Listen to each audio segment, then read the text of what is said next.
Welcome to Yellow Duck Motorsports coverage here today of the All British Day, an event held annually in September these days at the King's School on Pennant Hills Road near Parramatta. This event has grown in size over the years to now to be a very large event, a display day of classic cars, British cars of course. The King's School has maybe 4 or 5 football fields, hockey fields and what have you that gets totally covered in these classic British cars.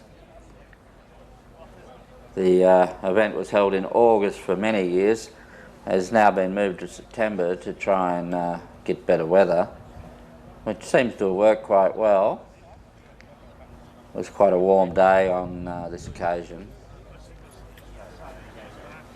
All the British car clubs seem to come along to this event.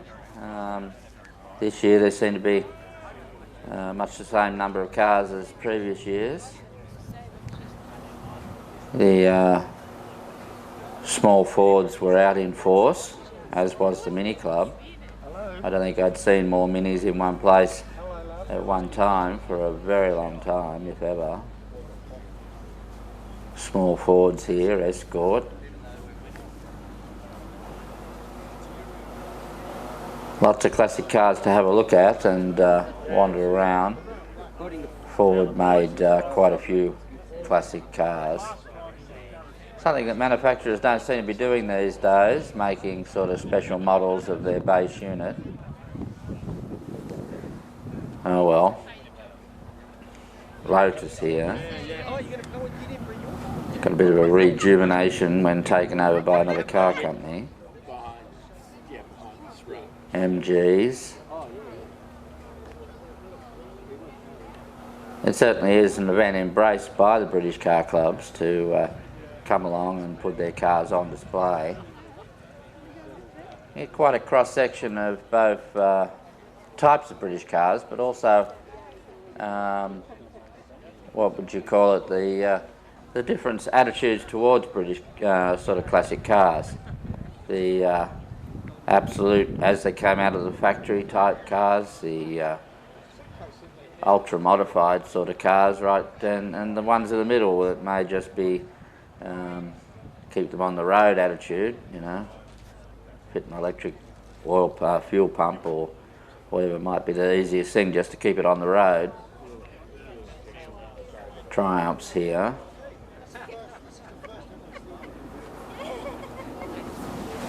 It's certainly good to see all these cars out and about and being used. I'm not sure how many are used on that much of a regular basis, but there certainly was a large number of cars on display here at the All British Day.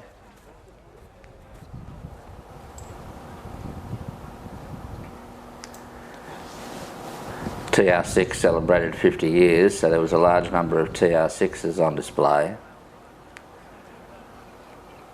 Even some fire engines and buses. Quite a lot of Fords there in all their various sort of forms. The Zephyrs here. Mark IV Zephyr, very rare thing. In the big end of town now, the Aston Martins and Jaguars and Range, what do you call them, Rolls Royces. So it is a very diverse day.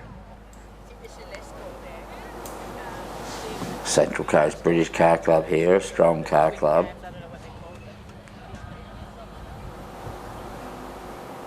It's certainly a good event to come along to and have a look at if you're in this part of the world in September of each year, and if you have an interest in British cars. That brings us to the end of our telecast today. I'm Quack McMullard. Bye for now.